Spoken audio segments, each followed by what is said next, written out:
Collectively, they manage $120 trillion. Bloomberg estimates that there are $45 trillion worth of ESG funds outstanding. But ESG has gone badly wrong. Of that $45 trillion that are invested in these funds, we can actually find no discernible impact.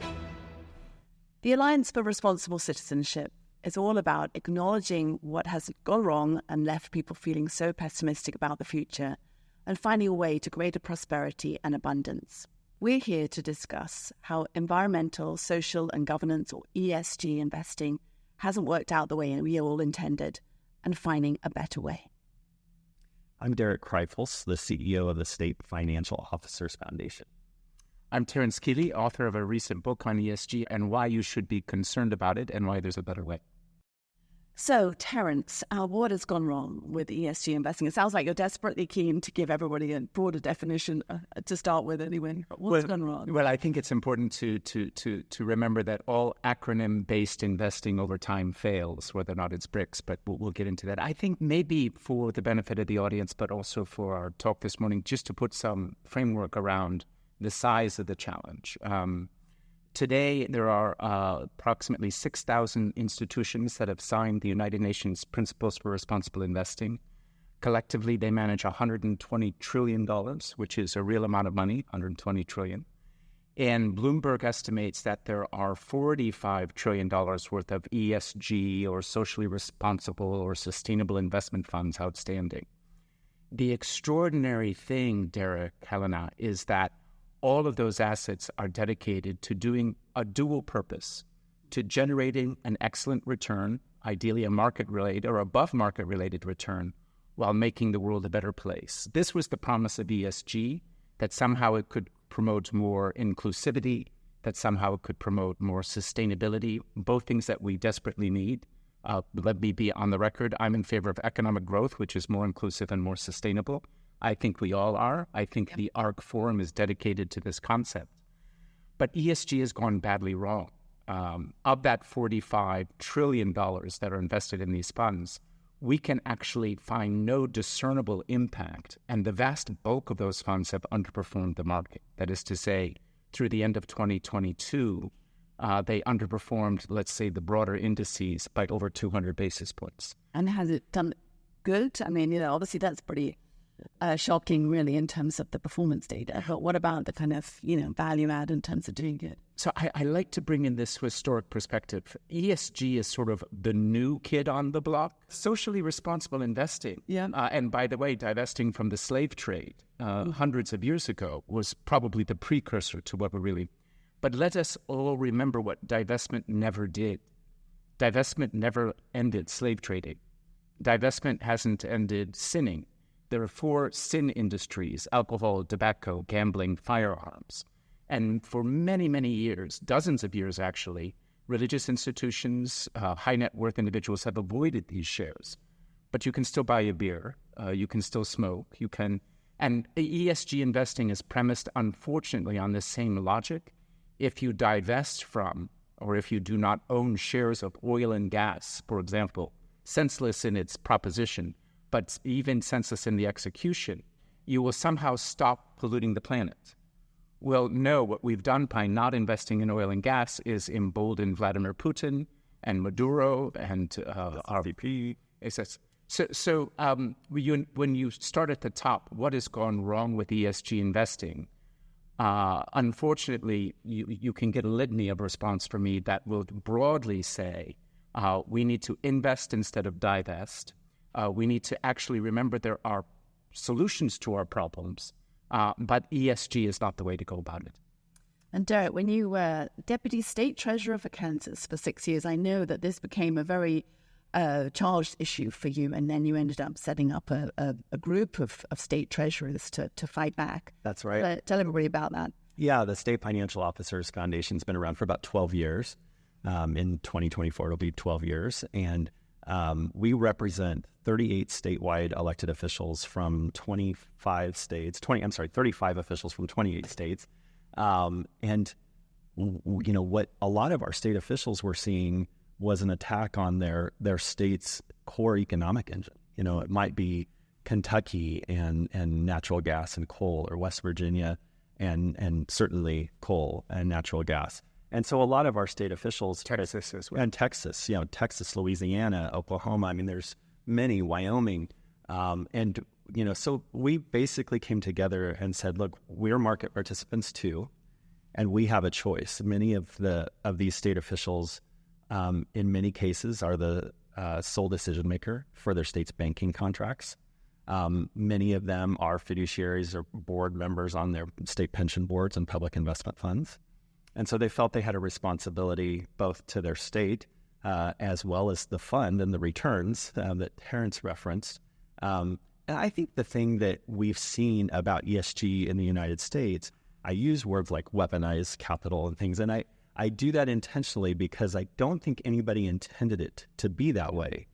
But I think that's exactly what's happened in the U.S., where ESG has become this very subjective, way of looking at investing. If you asked 25 people in a room, I did this a year and a half ago, what ESG was to them, we'd get 25 very different answers. Yeah. And that came from, C-suite executives, from board members, from asset managers, from pension consultants, insurance companies, et cetera. And so, what we have done is basically defined it in that it has become the progressive movement in the United States way of enacting social change without going through our democratic process, either through Congress, the courts, or the state legislatures and at the local level. And I think, Helena, we're going to get to governance where you're the expert, but it's important to understand that at the heart of this debate has been the stakeholder capitalism versus shareholder capitalism. Yeah. So it might be worthwhile, just for the benefit of the audience, to share that, broadly speaking, as Derek has said, it's very intuitive to almost all of us that for an economy to thrive, for a society to thrive, we have to look after our workers, we have to look after the environment, we have to look after our supply chains, And so the ESG movement has been born of this, I would say, really hopeful idea that by prioritizing all stakeholders, not just shareholders, we could somehow result in a society that is more equal, that is more abundant, that is more... The thoughts of stakeholder capitalism is intuitively very accessible, I think, to all of us. The actual execution of ESG, however, as Derek rightly points out, has been a backdoor way to, in fact, impose, let's say, net zero by 2050, which is clearly a failed concept from the point of view of human flourishing. Unfortunately, we are still very reliant on oil and gas for our daily life. It's just not time. We're not ready to actually phase it out. So I would say navigating between this idea of stakeholder capitalism versus shareholder capitalism, a topic that you know a lot about, is an important part of what is driving the discussion. And I would also add that, for many folks that think about ESG investing, they immediately go to the E, the environmental concerns. It's a very fashionable concept at the moment, and obviously for a lot of young people, they're very worried about it and the future of the planet. I do think that in what we've seen, that's a little different in the United States versus what I've seen in ESG here in Europe, is the S has become, that's the really subjective part, where it's become kind of whatever I want it to be. Yeah. So if, issues such as gun rights or abortion or whatever they are. But there's huge polarization of views.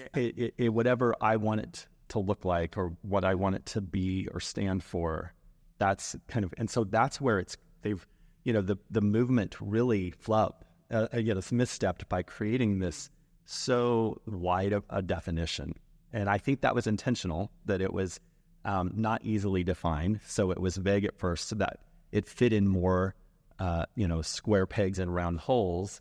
But now it's created a problem even for that movement that, we have men and women that are simply saying no. And part of that, I say again, that weaponization has come even from the banking industry, where, they refuse to do business with, certain companies that might be engaged in coal or gas or the other issues that they don't agree with.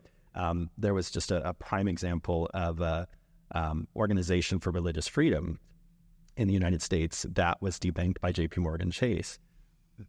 Those kinds of examples, and some of that was said under the name of ESG. Yeah, which you're like, okay, well, that really doesn't make sense, but it's supposed to be inclusive. But it's happening, and we've talked to the caterer in Alaska, who is a small business owner, who has not been able to renew their commercial insurance policy because they cater literally to the oil field workers of Alaska because of the industry that they're in. And so there has become this true weaponization of not allowing people to do business, to flourish in their small, entrepreneurial ways based on the industry that they're serving or that they're trying to literally cater to. So Terrence mentioned, that divesting is a very negative thing, and but also then the more positive thing is to invest sensibly. How are the state treasurers kind of fighting that? How are you finding a better way? How are you, taking what exists today and then creating a new path? And it'd be interesting to hear how much your group, how much assets it represents, the power that you have. Yeah, so our group, collectively, we represent about $3 trillion under management. Those are mostly state pension funds, but they also account for other funds that they do manage or represent. Many of our treasurers, what we try to do as an organization is provide these officials with the tools to make the best decision for their state. So we did not come out with an ask of divesting of, from BlackRock, for example. But I would say that in that first year, in 2022, our states did divest about $5 billion from BlackRock. And knowing that it was a drop in the bucket, for BlackRock, it was like a little gnat, flying around their face. And that ripple effect from a retail standpoint certainly has made an impact. We saw BlackRock spend, $27 million on an ad buy to tell Americans how helpful they were to retirees in America. After that, I think that, many of these states and then these state treasurers and auditors have shepherded legislation over the last year and a half. We've had more than half the states in the United States enact some sort of anti-ESG legislation. And I think that's going to continue to happen. So it's prompted more. I mean, obviously you're in the vanguard, as it were, of the movement, because clearly it's become more controversial, the whole ESG topic. I mean, there's obviously been fines for greenwashing as well. There's all sorts of aspects that I think have raised questions in a lot of people's minds, and it's become more nuanced, more thoughtful, at least having a debate, which seemed to be missing in the early days. That's right. It's a big movement. As we've even seen, one of the largest asset managers in the world, Vanguard, renounce its membership with which. Can I say something about that? Yeah. So it's very interesting when Tim Buckley took that decision. Vanguard is, John Bogle's child, and John Bogle is the one who popularized the idea of index investing, which amongst financial innovations may be one of the most important in the world. Today, retail investors can have exposure to the broad market at 1 or 2 basis points instead of the hundreds of basis points they used to pay. But what people forget, is that all the work that goes into those broader indices, whether or not it's MSCI or S&P 500 or some of the ones that Vanguard, all of that actually creates the types of exposures that you want to have to the global market. We simply don't know where asset prices are going. If you did not own oil and gas stocks in the last year and a half, you vastly underperformed the markets. And there needs to be a certain amount of humility amongst those who are saying they know the future. An example that I think is worth giving is in Europe, they have designated Article 6, 8, and 9 funds. And one of the decisions that Brussels took was to eliminate oil and gas from those indices. Well, whoops, along comes Ukraine, along comes Putin. And suddenly natural gas and nuclear power are being admitted back into these Article 8 and 9 funds because now Europeans realize, oh my gosh, we are exposed on the energy front. So part of what I would say to Tim Buckley and Vanguard's credit was, we believe that these broader indices, rather than these ESG screened indices, are going to outperform over time. And by the way, they're much cheaper for the end user. So and we applauded his decision to do that. You know, he's made some public statements in the last spring, you know, about ESG may not be the best. Well, it's complicated, isn't it? I mean, a lot of these concepts, I think, when they're first mooted, people think, oh, how wonderful, it's good intentions, etc. I mean, I've seen people launch funds and they say, oh, don't worry, trust us with your money, we'll make sure it's doing good. And then you look behind and you see that actually it's, you know, relied upon MSCI sort of sustainable indices, and then which when you look at it's all relative measures. It's, you know, it's you can be a good company in China relative to another company but still have major controversies, and people don't really understand, you know, they don't look through. So I think having this discussion is a very good thing in terms of where we go next. I mean, it's a critical discussion, and Luigi Zingalis, a professor of finance at the University of Chicago, always says that there must be something behind an idea as big as ESG. You know, there must be something positive and something good behind it. And one of the things I think we, the three of us, can agree is that the G within ESG, the governance component, is absolutely critical. By the way, it's always been critical. It was critical before the United Nations Principles for Responsible Investing. But governance is your area of expertise, Helena. And so I think it would be beneficial for our listeners, but also for Derek and I, to hear how it is that you've taken on governance as such an important part of your cause celeb, of your. Thank you. Well, I guess if I can go back to the genesis of the 30% Club, it was because Which you founded. Which I founded, but in reaction to the financial crisis, global financial crisis of 2007 and 8. And it suddenly, well, it wasn't that it was a surprise, but clearly having a very homogenous board where people often, even in this country, in the UK, often go to the same school, you know, so it's like 8 as well, which is particularly, I suppose, a close-knit community, that if you had 90% of boards made up of certainly men, all white, usually around in their early 60s, often it's... Study now. You're obsessed with it. There's nothing wrong with that demographic whatsoever, and I wish to stress entirely, it's not about the individuals, but if you put a group together and they've all cut from the same cloth, you are more likely to have groupthink, which is not a nice, cozy, it sounds very sort of benign, you know, everyone agreeing with each other, but actually it's a very pernicious phenomena. Dangerous. We see it over history. I mean, the Bay of Pigs, the NASA shuttle with a Challenger disaster, all of these things were when somebody on the outside of the group called it, but wasn't listened to. So everybody was kind of, you know, dancing till the music stopped. Everybody kind of probably knew something, but nobody wanted to call it out.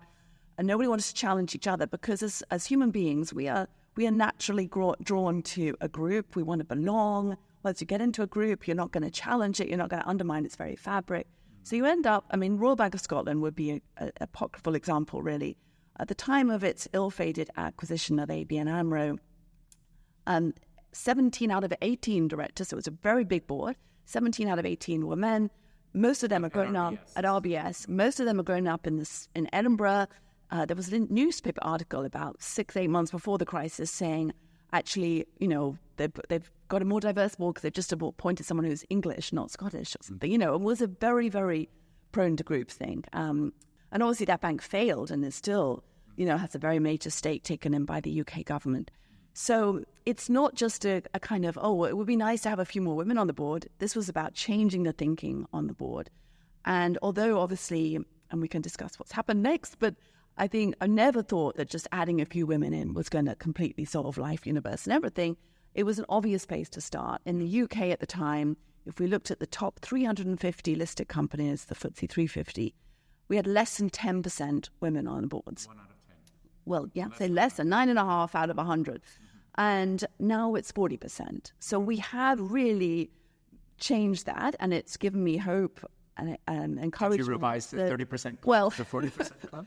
So, well, could have I quit well where I was ahead. And I'm still obviously, you know, very much a support and ambassador for the 30% Club. But actually now I've moved my attention to try to create more diversity in the investment industry here. I chair something called the Diversity Project. This is, you know, multidimensional. We're not just looking for women. We're looking at all we're looking for people who've come from a different social economic background, which I think is a very big sort of gap. But I have to say, even with 40% women on boards, and obviously in this country at least, expectations of ethnic minorities represented on the board, people trying to get better age dispersion on the board. We still, I think, have got the tendency to groupthink. We haven't had people join the boards and feel, I can bring my whole self, I can now challenge the thinking. And we are seeing still, whether we look at, why did Barclays not move to do something about Jeff Staley, a long way before this current, he's finally left. But, he was appointed in 2015. There was a scandal, not much later than that when it was discovered that he was trying to identify a whistleblower. The board stood by him, reiterated its confidence in him. It was a diverse board. We had BP and, Bernard Looney leave recently under a cloud. Whoever the board on that. We had NatWest. You mentioned debanking. A very strange situation, whereby the board, after the efforts to debank Nigel Farage, very poor reflection on the bank, a completely bizarre dossier that into Farage that ended up with the conclusion that in the interest of inclusivity and purpose and values, we needed to debank him, which clearly is the opposite of what inclusive means. And then the board stood behind the chief executive who had, clearly broken some rule in terms of discussing his account with a BBC journalist. So, and I was on the board of St. James Place and straight out the gate said, the fees aren't clear. It's all a matter of public record. I'm not breaking any confidences. I gave an interview in January 2020 to The Telegraph. I joined the board that month. And they've just, after huge pressure from the regulator, changed the nature of the fees and the structure of the fees. Why is it not easier for someone to come in and challenge, that what is clearly a cozy club still? I left that board, 14 months after joining it, and clearly was getting nowhere. So I think we've ended up with the appearance of change, and unfortunately, and I say this self-critically, it hasn't led to the real revolution in the way boards operate and the way boards behave and think. And for diversity of thought, to attract people that really truly think differently, what's the major roadblock? So I have come to the conclusion, and it's a very big nut to crack. We can perhaps spend the rest of this conversation trying to work it out. The vested interests often get in the way of, what people actually want to do. So I'm not saying that people lie or dishonest, but, they might have seen, and I'm not party, let's use the Barclays example. I'm not party, obviously, to what went on in the boardroom. The regulators would have seen all the minutes, those meetings, and so we asked what part they've had to play. But clearly, there was a lot of support for that CEO, a lot of sort of sense that he was driving, a good phase for Barclays Bank. So they get pushed and pushed. Again, the music doesn't stop. People don't unilaterally, voluntarily say, actually, we've got to take that moral high ground here, or we've got to do something before we're told to do something, or before the scandal breaks. I think that's a deep-rooted behavioral issue, and we see it in the pharmaceutical industry. We see it, the vested interests get in the way of the truth. Do you see it? It's an interesting point you bring up. Are some industries more scofflaws than other industries? That is to say, so you bring up pharmaceuticals. Would you say there are other industries that lack of diversity of thoughts, lack of diversity in the boardroom are really making that particular sector vulnerable? I think so. And I think you also have to look into, how they have, and you can argue, done a very good job in terms of lobbying as well, because clearly, again, you get vested interest beyond just, the board directors, and you get vested interest, there they might be hoping that they can sort of muddle through a situation, that they will come out intact, that there's no problem. And then meanwhile, you've also got, I understand from something that Paul Marshall, who's behind all the ARC adventure, has suggested that 2/3 of congressmen have some form of funding from the pharmaceutical industry or some form of backing. So you've got to say, well, and actually the more I looked into something like the Barclays situation, the more sort of it gets sort of alarming in a way that everything is quite deeply knit. That, for example, the Daily Mail put out a story about his connections with Epstein just as he was being appointed to the CEO role. And then you had a very bizarre freedom of information request we have in this country where anybody can ask for access to certain kind of information. And a journalist asked a lot of freedom of information requests around the challenge around the appointment to Parliament here. And in the end, one of the officials sort of basically said, oh, well, there was actually no challenge. There was no interview. And we're thinking, well, we read that they were going to challenge. And it's just one of those things where it becomes very convoluted. And I think what's critical about ARC is that we've got to acknowledge where things have gone wrong, and that sometimes, and I'm not wanting to point the finger at any particular party, I'm saying actually people end up being successful, enjoying all their contacts and not calling it out and not standing up for what they know is right and good, because that's a very big thing to do sometimes for people. I think, when you look at just a few stylized facts, which is why ARC has convened, clearly there's never been a better time to be a human being. We live at a time of extraordinary opportunity, and both the qualitative and quantitative metrics show that. Literacy rates, longevity rates, infant mortality rates, for goodness sake, per capita income. At the same time, Helena, Derek, for the first time in American history, a majority of young Americans between the ages of 19 and 25 believed socialism would be better than market-based capitalism. And so part of what ESG movement was born into was this great despondency or despair or belief that we're on the wrong path, that we're not going to get the outcomes, that somehow my children, my grandchildren, their children are going to be worse off rather than better off. And part of that is the whole environmental scary thesis that is out there. But to bring it back to governance and what you're talking about, it seems very clear, it was the topic of my book, that unless we continue to grow economically, because the human family is still expanding, unless we do so more inclusively, that is to say, bring in people who have been excluded from the ladders of success, as well as sustainably.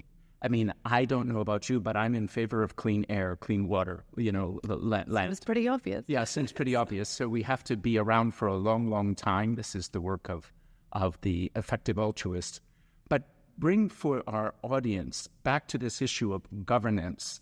It's very, very clear that some of the most important growth that has taken place around the globe over the last 30 years has been about mobilizing women, bringing them into the workforce, providing ladders of opportunity for just by gender has been so critical. So translate that for my benefit, perhaps others, how it is that diversity of thinking on boards is part of that solution. Sure. And I mean, perhaps I can also share, to start with, a few examples where it's clearly been a problem. So, for example, when the 30% Club started, one of the amazing things that I discovered, I just could not believe it, was at a company called Mothercare here in the UK, which Mothercare, so made baby products, prams, buggies, this kind of thing, had no women on board. So, you're kind of thinking, how would it go? This discussion about, how to do a twin buggy, is it better to have a wider one? You just got off the phone with my wife. So, one of the first places to start was saying you've got to have the perspective. There were other companies like, Jimmy Choo that made, luxury shoes, no women get around. So it'd be good to have some women who actually use the products. That's a pretty obvious place to start. At the launch dinner for ARC last night, we were talking, Derek, your wife, and we were talking about women making the majority of financial decisions in most households. So it's a good... And in every Japanese household. And I think it's a good place to start to say, actually, who is your customer base? So let's not get into the highfalutin, let's go straight to sort of perfect governance where you're challenging, what's going wrong in terms of behind the scenes and whether people are fit and proper to run the business. But actually, do you understand your customer? So I think having people who are representative of your customer base, whether it's because they're based, if we have people who are just London-centric, you're not capturing the whole of the UK, etc., is a pretty intuitive thing. I think that then having women, I mean... It's intuitive, but Bud Light didn't get it right. But they didn't get it right. Mothercare, I had to kind of went bust and had to refund it, all those kind of things. But anyways, and then if you look at having, I mean, this is a controversial point, I think psychologists are split like 50-50 and neuroscientists on whether men and women think differently, but in my view, having 9 children, 6 girls, 3 boys, I have enough of a sample size pretty much to be able to claim that there is a bit of a difference in terms of certainly how they work. The boys have always kind of rushed out in the sports field, even in the middle of their public exams. The girls, hardly even emerged for a meal, from their study rooms. And you're nodding and smiling, so perhaps you have a similar experience, Terrence. But I think we have different life experiences. So you could start by saying we're wired similarly, but we end up, if you bear children, if you go to an all-girls school, it'll be different from an all-boys school. If you even in a mixed school, you'll have a different perspective and experiences. So I think the reality is you've got people who come into the boardroom who've got differences. I have the advantage of having worked for most of my career for a firm called Newton Investment Management, which is owned by BNY Mellon actually now. And I was hired by the founder, Stuart Newton, and he had built a whole investment approach and philosophy and a business on the basic principle that no one has a monopoly on great ideas and that multiple perspectives are what get you closer to the truth. So I saw it. He never mentioned the word diversity and inclusion. He never had any special initiatives. You'll be slightly, bemused, I think. I mean, we're still keep in touch, but it was never about sort of having special projects. It was about actually knitted into the fabric. So we would have real dissent in the discussions to get to the, commonality of an agreed high conviction investment view. And he encouraged me, I was very much in a minority as a woman running bonds. He said, be yourself. I know it sounds so cliched now, but he was saying, I hired you because you were a young mother at the time. I'm ancient now, but anyway. And, we came from a state school and public school in the States. You came from, a background that had no knowledge about the city. Your, parents are teachers. You studied philosophy at university. You do not look like the classic city person. But I want you to bring all that to the table and I want you to challenge us. And so I saw firsthand how powerful that was. And time and again, something out of left field would come in from an investment perspective, and we would end up backing it big because we had this kind of process that was not something easily written down, but was all about diverse thinking. I can share an example of a board that I'm on now. I hope they won't mind me sharing it, but I believe because it's a positive example that it'll be fine. So I'm on the board of McKinsey Investment Office in the States. It's like a family office. And that board was criticized very roundly by the New York Times a few years back because they had a lot of McKinsey alumni or current partners on the board. And they were saying, there might be conflicts in terms of advising companies because McKinsey's run separately. So they appointed a new chair, and he said about crafting a board together, creating a board where you had people with interesting ideas, different perspectives, global reach. I'm the only UK person. There's someone from Switzerland. There's someone who lives in Paris. There's, people who worked at the Fed. There's people who, we've all got something, bankers, accountants, all different backgrounds. We're not, this is the template. You're now going to fit in that. It's the opposite of that. I think it has the advantage of being a private company. So we have the advantage of being long-term. But it's a wonderful group. I really look forward to those meetings. And I would say we kick the tires properly. We get to know people in the business. We have this freedom of discussion and no topic is off limits. And it's really refreshing. Obviously, we haven't been tested under every scenario. But I just don't feel that anyone would hide something or not be prepared to discuss it or not be prepared to burrow down until we got to the truth. That's really valuable in this day and age. I think, when I hear you talk, I think about some of the roadblocks that I see in the U.S. to some of the board governance. I think there's a very loud minority in the United States that is what we call the cancel culture. If you say the wrong thing, if you do speak your mind, or if you think your truth is truth and you say it out loud, that you could be canceled. And I think that has certainly crept into our public corporate board rooms, and that fear, for goodness sake, we have a culture that can't admit what a man and what a woman is and the definition of both. So I think, the United States right now is struggling deeply with some of these cultural issues, and I think that they are really playing into the governance issues that you're speaking of. I'm really, that the last example that you gave is extremely refreshing because I think that's what we need more of. And we need to somehow, because I guess, you mentioned fiduciary. I think people probably wouldn't necessarily realize what the sort of legal responsibilities are of directors, right, of investors, or asset owners who are guardians of, the money, are guardians of the business, working on behalf of all stakeholders or shareholders principally.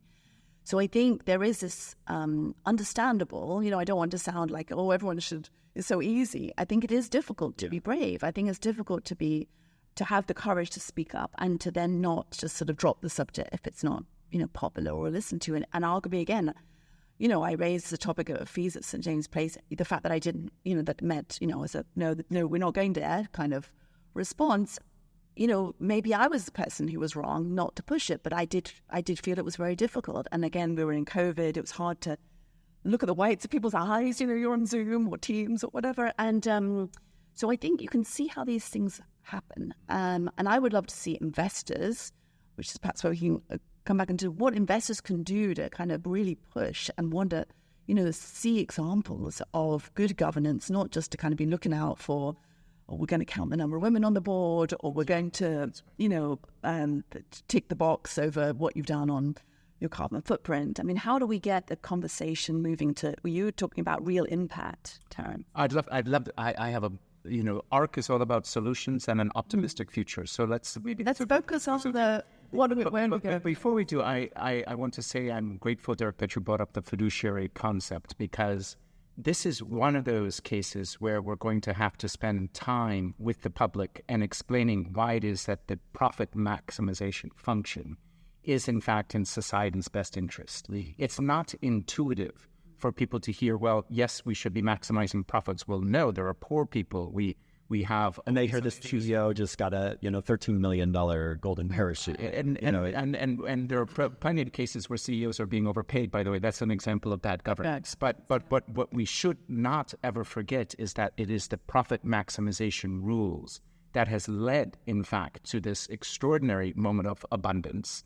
We forget the fact that in 1980, 1 out of every 2 human souls on the planet was living under $1.91 a day. Today, that's less than 1 out of 9, back to your 1 out of 10. So something has gone tremendously right over the last 50 years. A large part of that has been the adoption of market-based capitalism in portions of the world which have excluded it, including China. So we must, I think, have respect for how it is that markets work, how free markets work, how they have proven to be the most efficient in generating surpluses and economic abundance, which allows us to improve infant mortality rates. It allows us to improve maternal health, allows us to make advancements in education, housing, other areas, which are part of the solutions that I'm happy to spend some time on. But unless and until we accept the responsibility that it is, in fact, business's job to make profits so that we are, in fact, a abundant and financially successful society, all of these other aspects and goals are harder to achieve. Absolutely.